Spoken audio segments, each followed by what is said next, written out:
guys, welcome back to Strong Successful Male. So for today, I'm going to hear a nice comeback story that was sent from a subscriber.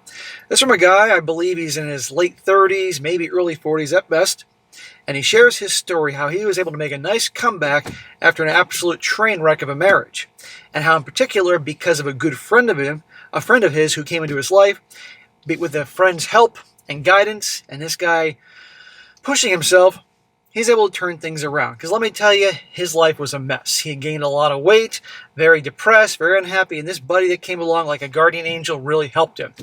And I might add, this guy was in an absolute terrible marriage. And that'll be a very good story, particularly a nice feel-good comeback story for Friday, to make the following points. Number one, just how important it is to have a good buddy in your life that really cares about you, but also can set a good example for you and really help you when you've gotten yourself into a hole. A good buddy can help pull you out of that hole and get you back on track. Because all of us, I don't care how tough you are, how tough you think you are, you may think you're made of iron, guess what? We're flesh and blood. And all of us go through tough times and can use some help. Equally, this shows, and if you guys, it shows how also, guys, you be a good friend to somebody that needs your help and wants your help. Second important thing here is also how important it is to get out of a bad marriage. The whole, I don't want to break up the family type of thing and stay with a miserable, abusive situation. I'm going to say that here. It's a terrible idea for you and the kid. And last but not least, this shows you guys, no matter how bad it is, you can get out of a bad situation. You can turn your life around. That's what this guy's doing here. It's really important. So it starts off, says here, hi SSM. I like to think of my life as a warning to other guys out there. I can tell you what not to do because I had to learn the hard way. The most important thing I learned is that even though the Beatles sing about all you need is love, that is a false statement. In my mid-20s, I've had myself dating an older woman who was divorced with a kid, in horrible debt, and who had a rocky relationship with her family. Why would you date this chick? She's a train wreck. Because obviously you didn't think you were worth anything else. However, she was pretty cute and great in the sack, and we hit it off really well. That was the only card she had to play, and you fell for it. In hindsight, I can tell she was love bombing me, but I couldn't tell back then. All I thought was, as long as we both loved each other, we could make it through anything. Well, a lot of guys watching this, including me, when I was younger and didn't know any better, thought the same thing. Well, let's see how that works out. Well, fast forward a few years, we were married and had a kid of our own. However, due to the rural area in which we lived, good jobs were very hard to get and money was always a problem. I was working 2 jobs, one of which was an overnight job, to try and make ends meet, but it was never enough. Due to custody arrangements with her previous marriage, we were unable to move to an area with better job prospects. Also, my wife was horrible with money and would often rely on retail therapy to deal with stress. That is a freaking mess. But bro, you married her knowing full well she had problems with money. You said it in the beginning here, as well as horrible debt, that's what you said, rocky relationship with her family. These are all horrible red flags, and yet love will find a way, or she's different with me. Nope. Often I would come home with a paycheck and half would be gone by the weekend.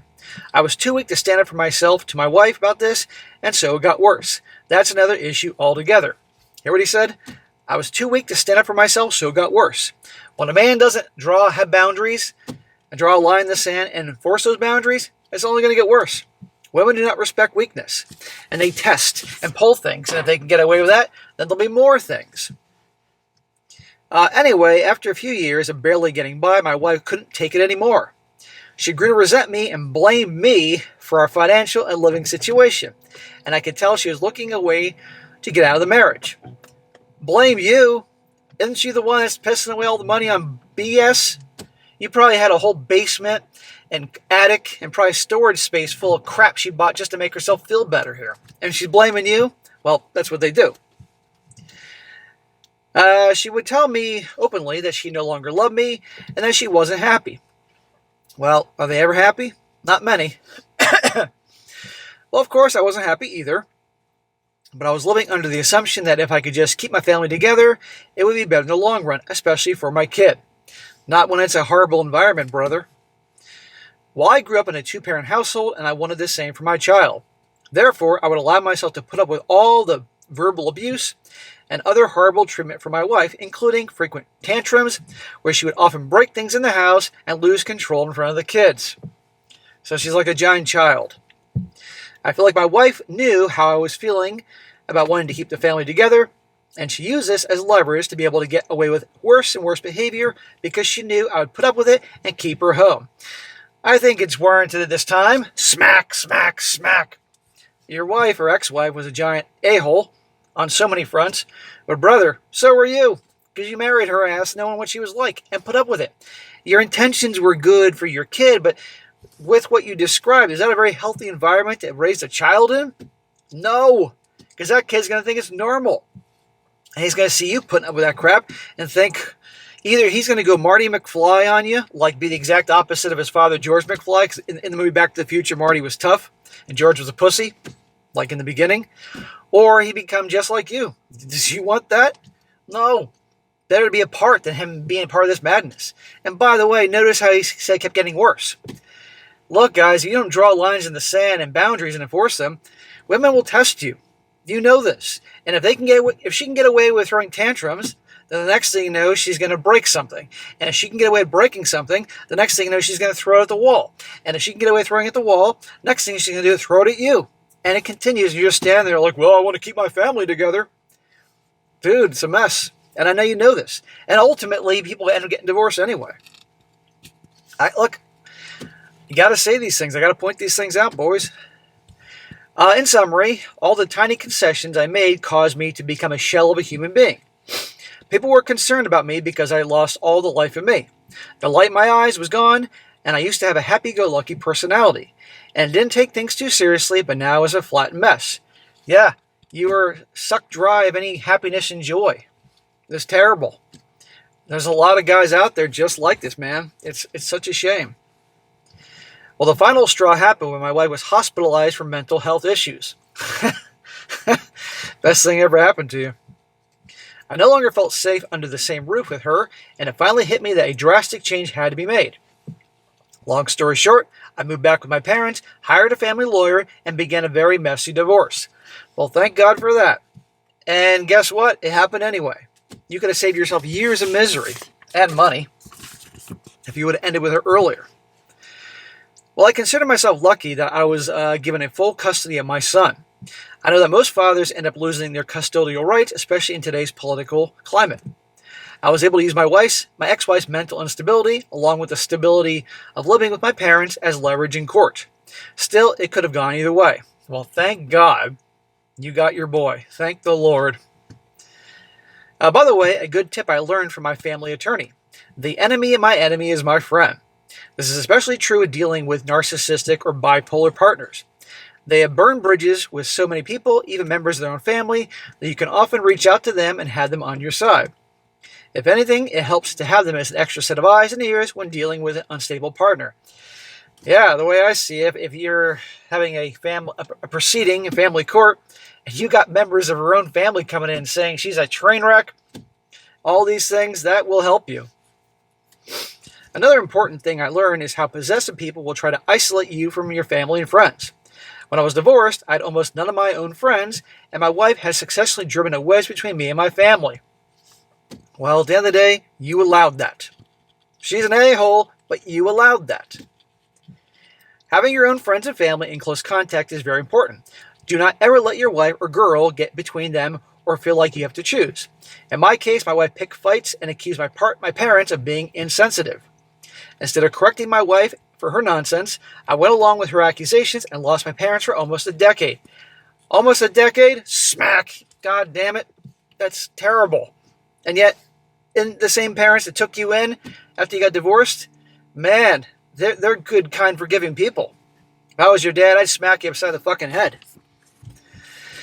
Don't ever do this shit again, brother. Ever. Even though I was legally free from my wife for the first 3 years, I did live in fear of her, wondering what she might be planning to get back at me or how she could take my child from me. Also, it took a long time before I could feel more like myself and not as someone who's been chewed up and spit out. I found a new career in technology. I started saving up some money and even found a place of my own. I was working for myself and my kid, and didn't have to worry about someone else spending all my earnings. Well, good for you, man. Good. I'm glad you got past that. New job, new career. Getting back on track. Good. You can do it. However, there were still parts of me that were not recovering. Due to all the stress from the divorce and in being a single parent, I gained a lot of weight from stress eating and from working a sedentary job. Yeah, your wife dealt with stress by spending money. You dealt with stress by pigging out. Bro, you're destroying your body. Also, I had a lot of persisting issues when it came to confidence, self-image, and my general views of women in general. On top of that, I lost my father to COVID a few years later, and I blame myself for his death, thinking of what I should have done and could have done. Bro, it's not your fault about your dad. I'm sorry about your father. At least in the end, you guys made up and you're a part of each other's lives. I'm sure that probably meant so much to him, and I'm glad you did. I will say that as a silver lining, I was able to reconcile with my dad after the divorce, and we were on very good terms when he died. Well, that's great, man. Thank God for that. Well, enter my friend Joe. I met Joe at a mutual friend's house. The kids were having a get-together from school, and the parents were hanging out. During these types of get-togethers, you're used to bland conversations and safe, basic topics. In addition, this was during peak wokeness and cancel culture. Oh, the dark times. It's hard to remember, but as recently as a couple years ago, it can be very risky to bring up certain conservative topics. I brought them up. People were afraid of losing their jobs or getting publicly ridiculed. However, from the first time I met Joe, I realized that Joe had no problem sharing his own mind on things. He wasn't trying to be a jerk or antagonize anyone, but he was not afraid to speak up. Yeah, because Joe's like, hey, I say what I mean what I say, and if it ruffles feathers, fuck them. Like, not deliberately picking fights, but if subjects come up, I'm going to speak my mind. I discovered that we both share many conservative viewpoints, and although we may not agree on everything, it was refreshing to see someone like Joe who could be confident enough to acknowledge and support those views. What I also noticed, however, was that the people around him were not outwardly offended at what he was saying either. They may not all have agreed with him, but they respected him enough to let him talk. See?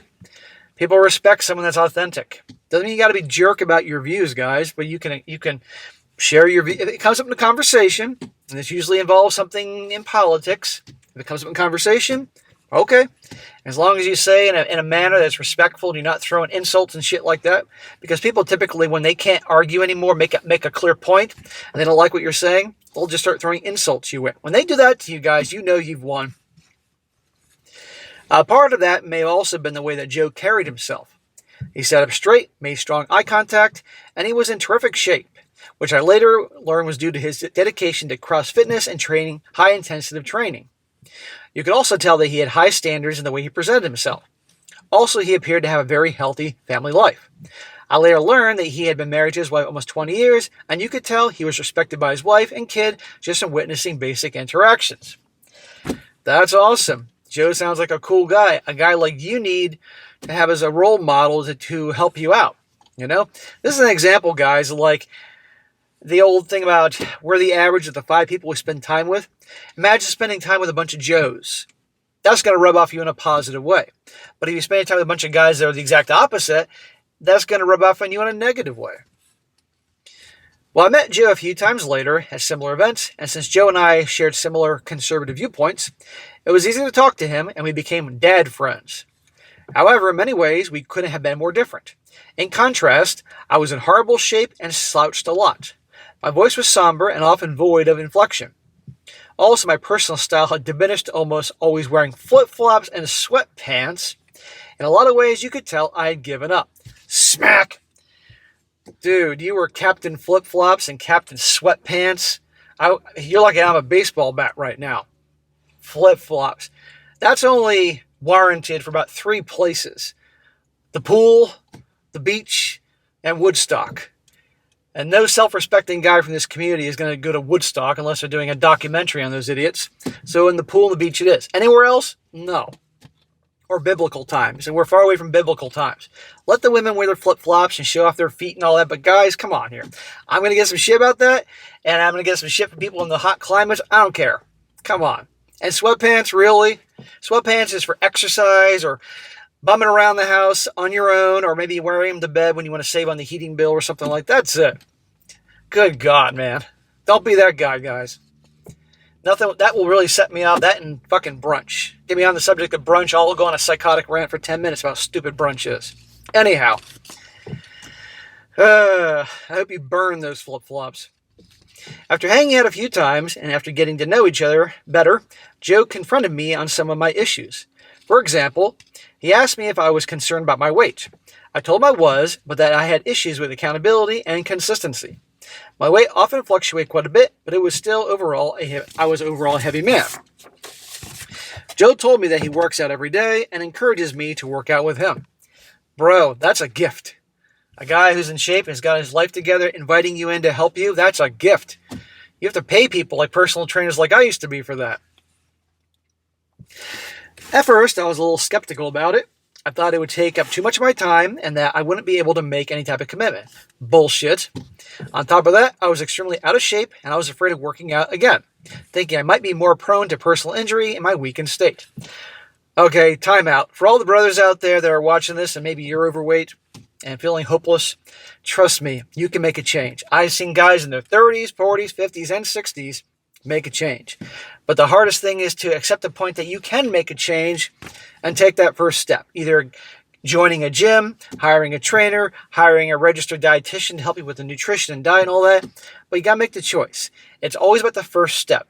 And you take baby steps to where you want to go. If you don't know jack shit about exercise and lifting and all that, hire a trainer. They'll help you. They'll explain everything. It's worth your money. It will pay in huge dividends down the road. And every workout, you get a little bit better, more knowledgeable about the exercises and techniques and all that. Every time you eat, have a day where you eat healthy, over time you'll build muscle, lose body fat. Say it takes 2 years. So what? You'll get there. Every day you make progress. And as long as you're careful about it, you're not going to get injured. Don't let fear get in the way of you making your life better, guys. Can't stress that enough. Anyhow, after a few months, I learned more about Joe. Joe could, I skipped a part, my bad. I agreed to start working out with Joe, first once a week, then multiple times a week. And then I got to the point where we were working out almost daily. After all this time, I never got used to working out, nor did I look forward to the workouts. However, I knew that if I dedicated myself to these workouts, then they would benefit me over time. Joe gave me the accountability that I was missing. He wasn't just a friend, we were gym bros. Nothing like the gym bros. In addition, my family was supportive of my workouts and were able to create a semi-consistent schedule to make sure I could get my exercises in. Long story short, my family was just as worried about me as I was and were willing to work around my new schedule. Well, that's awesome. Glad you had a good support group with your family. They were cheering you on every step of the way.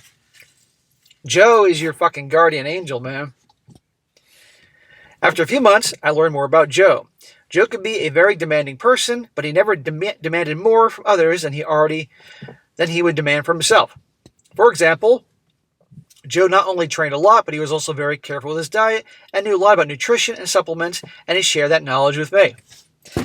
You want to lose weight, 80% of it at bare minimum is in the diet. What you eat, what you consume, not the gym. Some people think that all I have to do is go to the gym 6 days a week and lift and do cardio and I can eat whatever I want. Wrong. It's all about the diet, guys, what you eat. Got to be healthy. Because Joe had weight trained ever since he was a teenager, he had a lot of insight into which muscle groups to work on and how to rotate different exercises. In the span of a year, I could notice some big changes. For example, I no longer snored the way I had before. In my previous condition, it was just a few steps away from needing a CPAP machine for sleep apnea. Yeah, because you're very much overweight. Now I no longer had that severe problem. Also, my endurance was a lot better, and I could begin exercising without worrying about having a heart attack or pulling something. I didn't get winded going up a flight of stairs, and it wasn't a chore to do simple things like putting on socks and shoes.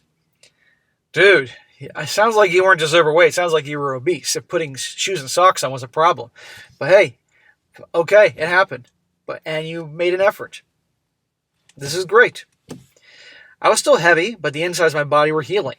I wasn't losing as much weight as I wanted to, but I was gaining muscle mass and burning fat in my body. The composition of my body was changing. Right. Now, you're lifting weights, guys. Muscle's heavier than body fat. A lot of people get frustrated in the beginning because they look at the number on the scale and say, I haven't really lost a lot of weight in terms of the number on the scale. But if you're lifting and doing the right exercise and then pushing yourself, progressive overload, and getting the proper rest and the proper fuel in terms of good food, you're going to put on muscle. I've had clients, guys that would work with me back when I was a trainer, and in the beginning they didn't lose a whole lot in the scale and they get frustrated. I said, yeah, but look, your pants are loose around your waist, and yet things are getting tight around your chest when you put your suit on for work or something like that. It means you're putting on muscle and you're losing body fat. Don't focus on the fucking number on the scale, guys.